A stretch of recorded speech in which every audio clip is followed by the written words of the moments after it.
The lights were still off when Amelia walked in. She smiled, juggling the bouquet in one hand and their favorite takeout in the other. "Sophia," she called. No answer, just soft thuds from upstairs. Amelia climbed the stairs quietly, thinking maybe she'd catch Sophia mid-dance to one of her old playlists. The bedroom door was half open, and then she froze. Sophia was whispering, laughing. Lucas's voice was lower, intimate. Amelia pushed the door. There they were, tangled naked together. "Oliver," Sophia gasped. Lucas scrambled off the bed like a thief caught in the act. "Bro, wait. Don't call me that," Oliver said, his voice shaking. "Don't you ever call me that again." Sophia clutched the sheet to her chest. "This isn't what it looks like," Oliver snapped. "Don't insult me more than you already have." Lucas stood there, pants half on. "It was a mistake." Oliver laughed, cold and sharp. "You think that makes it better?"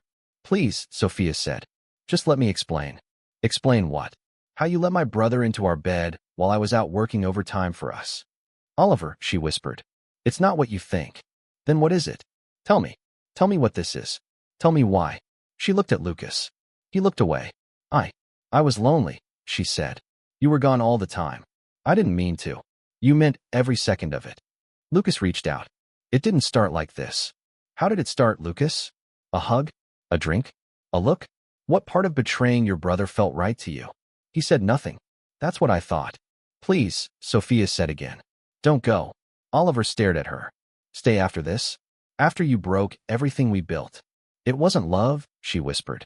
"It was confusion. Save it. I hope it was worth it." She reached for his arm. "Oliver, I made a mistake. You made a choice." Lucas tried again. "We didn't plan it. It just happened." "No, Lucas. You don't just happen to sleep with your brother's wife. That's not an accident. That's betrayal." Oliver backed out of the room, his heart pounding in his ears. "Where are you going?" Sophia asked. "Anywhere but here." "You're just gonna leave?" she shouted. Oliver turned back. "You already did." Her eyes welled up, but he didn't care. He wanted to, but he couldn't. "Don't do this," Lucas muttered. "You already did this, little brother. You did this the second you touched her." He stepped forward. "You gonna throw us both away over one mistake?" "One mistake?" Oliver laughed again. "You really think I owe you anything? We're family." "No, not anymore." Sophia whispered something he couldn't hear. He didn't ask her to repeat it. He walked out, down the stairs, out the front door. The night air hit him hard. He dropped the food on the porch, and the bouquet fell into the grass. He stood there, looking up at the house he used to love, the home he thought he'd built, the life he thought was real. Then he walked away. He didn't know where he was going. He just knew he couldn't stay.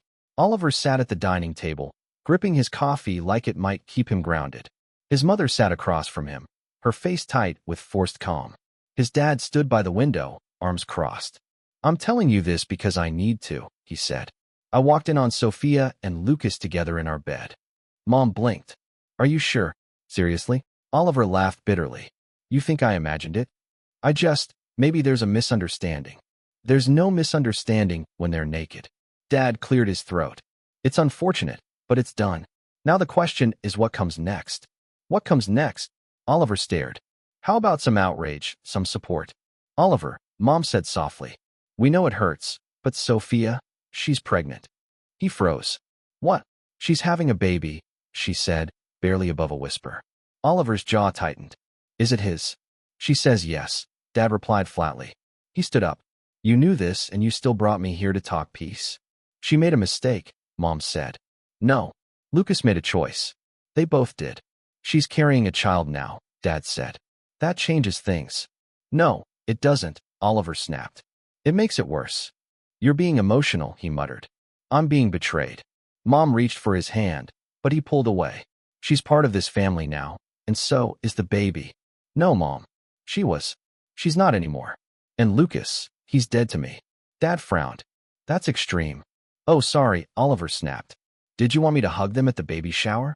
"They need support," Mom said. "This isn't easy for them either." He laughed, short and bitter. "They're not the victims here." "We're asking you to forgive," Dad said. "No, you're asking me to disappear so they can play house in peace. That's not fair." "What's not fair is watching my parents bend over backward for the people who ruined my life." "It's complicated," Mom whispered. "No, it's really simple. He slept with my wife. She's having his child." And you want me to act like it's normal? It's about the baby. He deserves love. Then you love him. I'm out. Oliver, Dad said firmly. You're being selfish. Selfish? He scoffed. After everything I've done for this family, for Lucas? He's your brother. Was. Mom stood too. Don't say that. I mean it. You want to play happy family with traitors? Be my guest. I'm done. Where will you go? She asked. Anywhere but here. Dad sighed. You can't just run. I'm not running. I'm surviving. You're breaking the family, Mom said, tears in her eyes. No, he whispered. He did. You just helped him sweep up the pieces. Neither of them said anything. Oliver walked toward the door. Oliver, please, Mom called after him. He turned back one last time. Tell Lucas congratulations. He finally took something from me I can't get back. The door closed behind him harder than he intended. He didn't look back, and he didn't go home because he didn't have one anymore. Oliver stared at the ceiling, barely blinking. The light from the window didn't reach him. He hadn't eaten since he couldn't remember. His phone buzzed again. Michael, pick up, man. Don't shut me out. He ignored it. The next day, Michael was at his door. Open up, Oliver. I know you're in there. He stayed still. Michael knocked again. I brought food and beer. You don't even have to talk. That got him. Oliver opened the door slowly. Michael looked at him, really looked. You look like crap, he said, stepping in. Thanks, Oliver mumbled, his voice raw. Michael set the food on the table. You've been eating? Not really. Sleeping, barely. He shrugged. Michael sat beside him. You want to talk? Oliver stayed quiet. Okay, Michael said, nodding. Then I'll talk. He let him. I don't know all the details, but I heard enough. Lucas? Seriously? Caught them in bed. Michael winced. Damn. Yeah. And my parents. They want me to support them, the new family. You kidding? Nope. Michael shook his head. That's insane. They said I was selfish for walking away. You're not, he said instantly. Then why do I feel like I'm the one who broke everything? Because you were the only one holding it all together. Oliver swallowed hard. They act like I'm the villain. Because it's easier than facing what Lucas did. He rubbed his eyes. I keep hearing her say my name like it meant something. You loved her. And he knew that. Michael leaned forward. Oliver, you need to get out of this house. I don't have anywhere to go. You've got my couch. Hell, my floor. I don't want to be a burden. You're not. You're my brother in every way that counts. And you're not going to rot in this silence. Oliver finally met Michael's eyes. It hurts. I know. I don't even know who I am without them. You're still you, he said. Just bruised, not broken. Oliver went quiet again. You're allowed to feel this, man, he added. But don't live in it. What if I can't move on? You will, he said. Not today, maybe not tomorrow. But one day you'll wake up and not feel like the air is suffocating. I don't believe that. That's okay. I'll believe it for you. Silence filled the room. You ever think about revenge? Oliver asked suddenly. All the time, he replied. But it won't give you what you want. What do I want? To stop hurting, he said. And trust me, revenge won't fix that. Oliver nodded slowly. Then what will? Choosing you every damn day. Choosing peace over their chaos. Oliver let out a long breath. Michael stood up. Come stay at mine, just for a while. I'll think about it. Don't think too long. He started walking out, then paused. Oliver, yeah. They lost you. Not the other way around. The door closed gently behind him, and for the first time in days, Oliver didn't feel entirely alone. I want a divorce. Sophia blinked. You're serious? I've never been more serious. She crossed her arms. Then I want support. You left me with nothing. You had Lucas and the baby, and apparently my parents on your side. Her lips tightened. That child needs stability. Then ask the father, Oliver said. She didn't respond. A week later, Oliver sat in a sleek office across from a woman in a navy blazer. You're Oliver? Yes. I'm Emily. Michael said you'd call. Tell me everything. Oliver unloaded the entire story, the betrayal, the pregnancy, the pressure from his parents. She took notes, calm and professional. She's contesting on financial grounds. Yeah, says she's entitled to spousal support. Were you the primary earner? Yes. Length of marriage? Just under 2 years. She nodded. Short-term marriage. That'll work in our favor. I don't want revenge, Oliver said. Just peace. Emily's eyes met his. Peace is expensive if you don't fight back. I'm tired. Then let me be the one who's not. Oliver sighed. She's not who I thought she was. They never are, she replied softly. Sophia's attorney sent the first letter 2 days later. It asked for monthly support and half of Oliver's savings. He stared at it. She's serious. Emily nodded. She's bluffing on the savings, but will respond strategically. What's the next step? Mediation. If she refuses, we go to court. And the odds? Better than you think. At mediation, Sophia walked in with that same cold look she wore the day she said Lucas's name. Let's be civil, she said. You cheated on me with my brother, Oliver replied. Let's not pretend this is civil. Her lawyer cleared his throat. We're here to discuss support. Emily leaned forward. My client is not responsible for the consequences of her affair. I gave you everything, Oliver told Sophia. And I gave you years, she snapped. Emily turned to him. You don't have to respond. Oliver exhaled and stayed silent. Afterward, in Emily's office, he sank into the chair. She's going to drag this out, isn't she? She wants control, Emily said. We'll take it away legally. How? Counter, petition. Evidence of infidelity. You have texts. Oliver nodded. Plenty. We'll file tomorrow. He stared at the ceiling. This isn't who I am. No, she said. But it's who you have to be for now. Later, Oliver called Michael. She wants my money, he told him. She already took your heart. She doesn't get your wallet too. Oliver laughed bitterly. That's one way to look at it. She underestimated you. Maybe I underestimated me too. Not anymore, he said. By week's end, Emily had filed everything, and the court date was set. Oliver stood taller walking into that building. Still broken, still healing, but not alone, and definitely not backing down. Oliver, have you seen this? Michael's voice came through the phone like fire. What now? Oliver rubbed his eyes and reached for the laptop. Michael sent the link. A local blog headline. Family torn apart. Brother's betrayal or husband's bitterness? He clicked. There it was. His name, Sophia's face, Lucas's smug grin. They're painting me as the villain, he muttered. They're claiming she left me because you were emotionally distant. Michael sounded disgusted. Oliver closed the laptop. This wasn't supposed to be a circus. You think they care? Lucas loves attention, and Sophia, she's spinning this like she's the one who got cheated on. That night, Oliver received a message request from someone he didn't know. Shame on you for dragging your family through court. He stared at the screen. Then another came in. Maybe if you treated her better, she wouldn't have left you. He threw the phone across the couch. The next morning, Emily looked up from her files. You've seen the articles? Yeah. We can't stop them, but we can counter them. How? Release your own statement on your terms, publicly. I'm not one for drama. This isn't drama. This is survival. Later that day, Oliver sat with Michael in his living room. I'm not sure I can do this. You have to, he said. Silence looks like guilt. Oliver took a deep breath. All right. Michael pulled out his phone. Say what's real. Keep it short. Oliver looked into the camera. My wife cheated on me with my brother. Now they want my money and my silence. I won't give them either. Michael hit post. The video spread faster than Oliver expected. By nightfall, it had 50,000 views. Comments flooded in. You didn't deserve that. Stay strong, man. Finally, someone calling out betrayal. He scrolled for hours, heart pounding. For the first time in weeks, the truth felt louder than the lies. But then Lucas responded with a glossy video of him and Sophia holding hands. We never meant to hurt anyone, he said. Love just happened. Sophia added, Oliver pushed me away. I was lonely. Oliver slammed his fist on the table. Liars. Michael looked at him. People believe what fits their narrative. I hate this. I know. But this isn't over. Emily called Oliver the next morning. Their PR stunt changes nothing legally, but it's working emotionally. People are buying it. I want it to stop. Then we take control. We go to court. We win. At the first hearing, the press was outside the courthouse, cameras flashing, lights blinding, voices shouting questions. Mr. Taylor, is it true your wife was pregnant with your brother's child? He kept walking.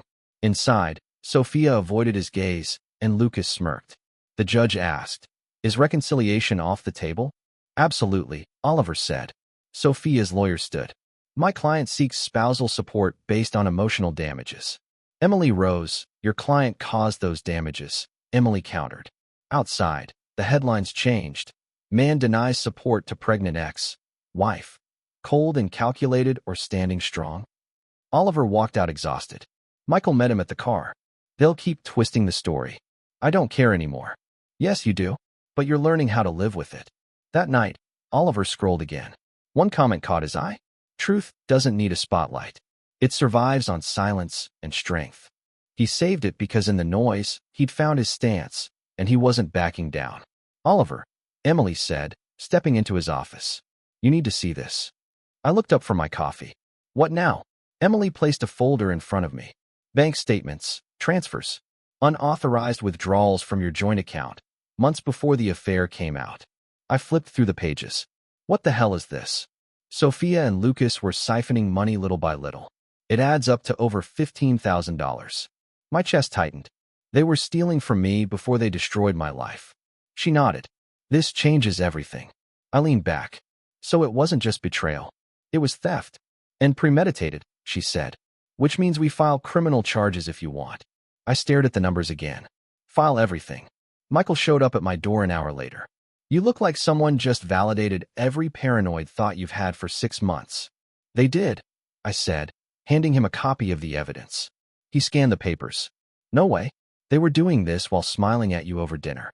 Yeah, and while I was planning anniversary surprises, they were planning deposits. Michael shook his head. Unbelievable. You going public with this? I hesitated. I don't know. Why not? Let the world see who the real villains are. Later that evening, Emily sent a draft statement. It's factual, no emotion. Just truth. I read it out loud. Following recent developments, evidence has emerged of financial misconduct by my ex, wife and brother during our marriage. Legal steps are being taken.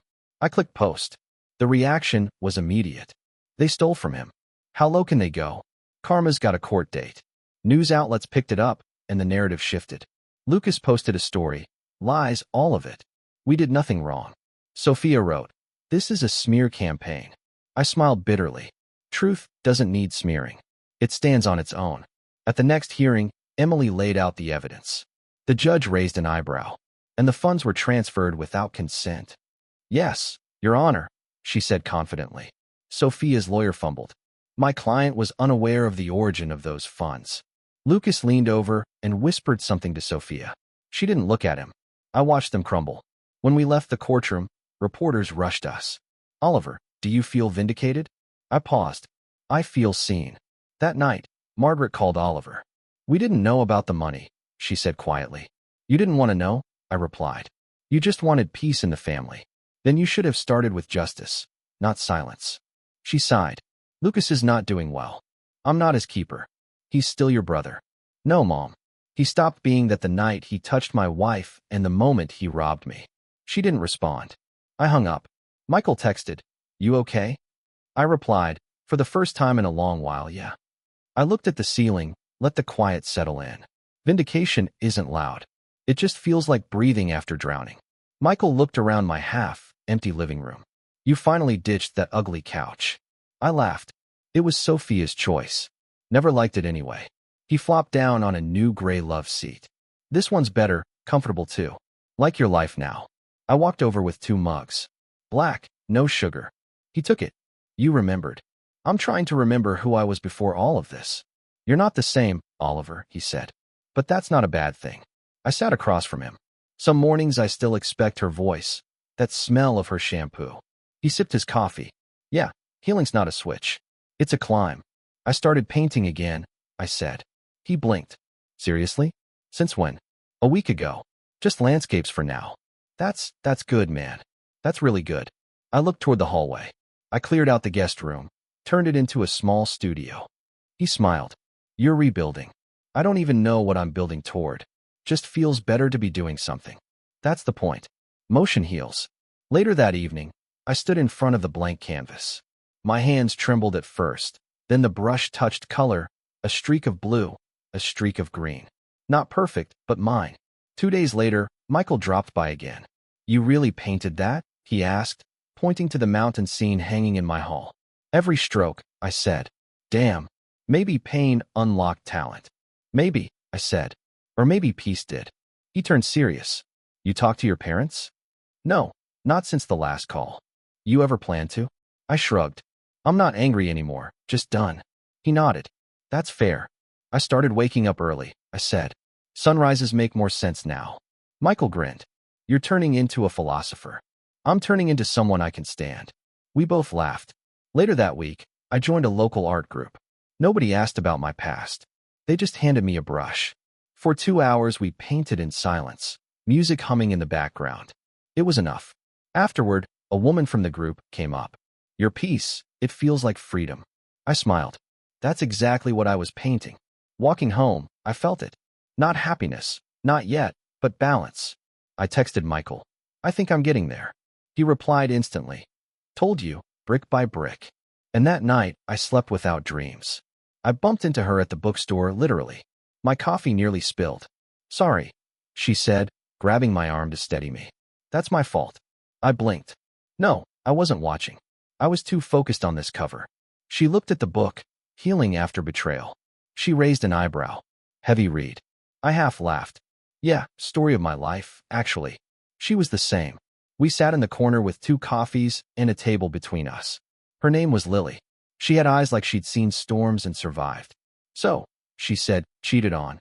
Wife with my brother, I replied. Her eyes widened. Wow, that's a whole season of trauma. I smiled. You? Fiancé, my best friend. People really know how to pick knives, don't they? She chuckled. That they do. There was silence, but not awkward. Just real. You always talk this openly with strangers? I asked. Only the ones who look like they've lost and lived. I nodded. Yeah, that's fair. We met again the next week, then again after that. One afternoon at the park, I asked, why do you keep saying yes when I text? She looked up. Because when you talk, I don't feel broken. I don't feel like I'm faking. I whispered. She smiled. Then don't. Days passed. Conversations deepened. I asked, what do you miss most? Who I used to be before the betrayal, she said softly. But with you, I feel peace is returning. We walked in silence for a bit. Then I asked, you believe in second chances? She stopped. I believe in new beginnings, with the right person. I looked at her. You think that could be us? I think we both need healing, she said. But I'm willing to try. Are you? I reached for her hand. Yeah, I think I am. Her name lit up my phone after months of silence. Oliver, can we talk? I stared at the screen, thumb hovering, then I replied. Sure. One time. That's it. We met at a small cafe, neutral ground. She looked different, tired, almost hollow. Thanks for coming, she said. I nodded. Say what you need to say. She sighed. I know I don't deserve it, but I'm sorry. For everything. Sorry for cheating, lying, or asking you to support me and Lucas. She winced. All of it. I made choices I can't undo. But you made them anyway. Sophia nodded. I was selfish. I thought I wanted more. I didn't realize what I was losing. You lost me the moment I saw you with him. I didn't think you'd ever forgive me, she whispered. I'm not here to forgive, I said calmly. I'm here to let go. Her eyes watered. Lucas isn't around anymore. He couldn't handle being a father. Left when the baby turned 3 months. I blinked. So now you're doing this alone. She nodded. I just wanted you to know I do regret it. Every day. I believe you, I said. But regret doesn't fix the damage. I thought if we talked, maybe we could start over. I shook my head. We're standing in the ashes of what you burned. I've moved on, Sophia. Her lips trembled. There's someone else? Yes. And even if there wasn't, I still wouldn't come back. She looked down. I guess I needed to hear it out loud. I needed to say it, I replied. We stood. I reached for the bill. She stopped me. Let me pay. It's the least I can do. Goodbye, Sophia. Goodbye, Oliver. I walked out, and I didn't look back. Do you ever think about them? Lily asked as we walked the trail behind my cabin. Sometimes, I admitted. But not with anger anymore. She looked at me with that quiet smile of hers. That's rare, you know. Most people carry it forever. I did for a long time, I said. But then I realized holding on meant they still had control. She slipped her hand into mine. And now I have peace. Because I chose something better. We reached the ridge. The sunrise stretched across the horizon like a promise. You built all this on your own? She asked, looking at the garden, the fence, the little shed I turned into a studio. Yeah, piece by piece, nail by nail. Like putting myself back together. Lily chuckled. That's poetic for a guy who cusses when he drops a hammer. Hey, even poets get splinters. She laughed, and I felt it. Joy, real joy. She paused, turning serious. Can I ask something personal? Of course. If Sophia ever came back, really came back, would you listen? I shook my head slowly. Closure isn't a door waiting to reopen. It's one I bricked over. She exhaled. Good. Because I'd punch her. I grinned. Noted. The breeze picked up, and birds chirped like background music. I never thought I'd feel this calm, I said. That's because you stopped surviving and started living. I looked at her. You helped with that. I didn't fix you, Oliver. You did that yourself. I just reminded you you were worth fixing. We stood there, no more words needed. And for the first time in a long, long time, I wasn't looking backward.